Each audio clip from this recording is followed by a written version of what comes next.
ఊరికి ఊరు, గుడికి గుడి, బడికి బడి, నిరుద్యోగులకు ఉపాధి అవకాశం ఇస్తామని చెప్పి మాయమాటలు చెప్పి సంతకాలు చేయించుకున్నారు.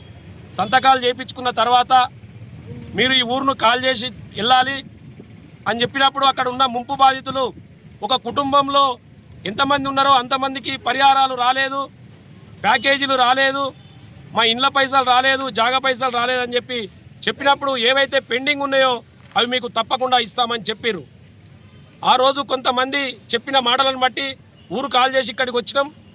ఆ సమయంలో ముంపు బాధితులు ధర్నాలు ఉద్యమాలు చేస్తున్న సమయంలో స్వయంగా ఇప్పుడున్న గౌరవ మంత్రివర్యులు ముఖ్యమంత్రి రేవంత్ రెడ్డి గారు ప్రతిపక్ష నాయకునిగా ఆ రోజు మల్లన్న సాగర్ పక్షాన నిరాహార దీక్ష చేసినటువంటి పరిస్థితి ఉంది.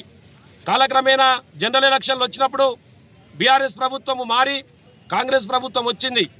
కాంగ్రెస్ ప్రభుత్వం వచ్చినప్పుడు గతంలో ఏదైతే అన్యాయానికి గురైనమో ఈ 18 సంవత్సరాలకు రాని ప్యాకేజీలు కానీ, చెక్కులు వచ్చి చెల్లని చెక్కులు కానీ, ఏదైతే పరిహారాలు రాలేదో పరిహారాలు రాని వాళ్ళు కానీ మన సమస్య తెలిసిన ముఖ్యమంత్రి రేవంత్ రెడ్డి ఉన్నారు, మన సమస్యలు పరిష్కారం అయితే అనుకున్నాం.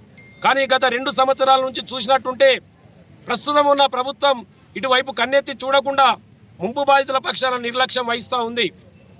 అందుకనే సిపిఎం పార్టీ తరఫున మరొకసారి పోరాటం చేసి పోరుబాట పట్టితే తప్ప ఇక్కడ సమస్యలు పరిష్కారం కావని చెప్పి ముంపు బాధితుల పక్షాన సిపిఎం పార్టీగా ఈరోజు నామినేషన్ వేస్తున్నాం. ప్రజల దగ్గరికి పోతే కూడా అపూర్వమైన స్పందన ఉంది. మీరు సరియైన సమయంలో సరియైన నిర్ణయం తీసుకున్నారు.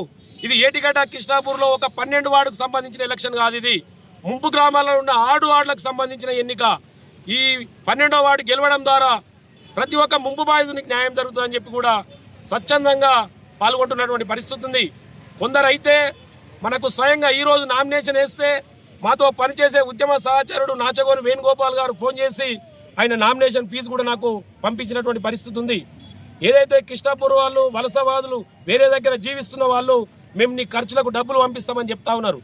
చివరిగా ముంపు బాధితులకు 12వ వార్డు సభ్యులకు నేను చివరిగా చెప్పదలుచుకుంది ఏంటంటే, ఇప్పుడు ఏదైతే వాళ్ళు గెలవడానికి ధన ప్రభావం, ఏదైతే డబ్బు ప్రభావము, ఈ మద్యం ప్రభావం ఏదైతే ఉంటుందో వాటికి లొంగకుండా పైసలు ఇవ్వకుండా మేము కేవలం మీకు సంక్షేమం చేస్తామని చెప్తున్నాం. కాబట్టి వాళ్ళ దగ్గర ఇస్తే కూడా డబ్బులు తీసుకోండి, మందు తీసుకోండి, ఓటు మాత్రము మనకేయాలని చెప్పి ఈ సందర్భంగా చెప్తా ఉన్నాం.